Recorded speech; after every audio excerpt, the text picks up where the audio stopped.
आज चाहिँ म तपाईहरुलाई मिक्स डबल यहाँ क्रिकेट म्याच हुँदै रहेछ है। त्यो क्रिकेट म्याच देखाउँदैछु तपाईलाई। यहाँनेरि प्लेयर्सहरु बसिराख्नु भएको छ। लेडिज भर्सेस बोइज भर्सेस फेरि नानीहरु सबै मिक्स गरेर खेल्दै छौं है। यो चाहिँ एकदम ठुलो स्टेडियम हो यहाँको है। यहाँ हामी मतलब लेखा लिए भाइ भन्नेपछि यहाँ चाहिँ फिल्डर हुनुहुन्छ है। यहाँ लेडिज तर्फबाट फिल्डर हुनुहुन्छ। यहाँ गोलीको इन्तजार गरेर बसिरहनु भएको छ उहाँहरु है। मजा आइरहेछ मिक्स डबल खेल्नु। यहाँ रेफरी अम्पायर हुनुहुन्छ यहाँनेरि हो। उहाँ चाहिँ अम्पायर हो है।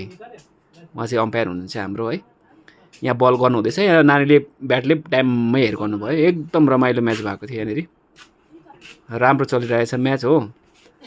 र यसमा यहाँ अम्पायर एकदम स्टिल उभिनु भएको छ। उहाँ एकदम डिसिजन किलर हो उसको फेरि। एकदम डिसिजन किलर गर्नुहुन्छ। यो मैदानमा आज एकदम रमाइलो भयो। तपाईहरु इन्टरटेनमेन्ट गर्न चाहिँ आउन सक्नु। तपाईहरु कोही इच्छुक वर्ग हुनुहुन्छ भने यो मैदानमा आउन सक्नुहुन्छ। यो एकदम रमाइलो छ। मौरीको डुँडोहरु हेर्दै म्याच पनि हेर्नु एकदम रमाइलो। हामीलाई एकदम खुसी लाग्यो।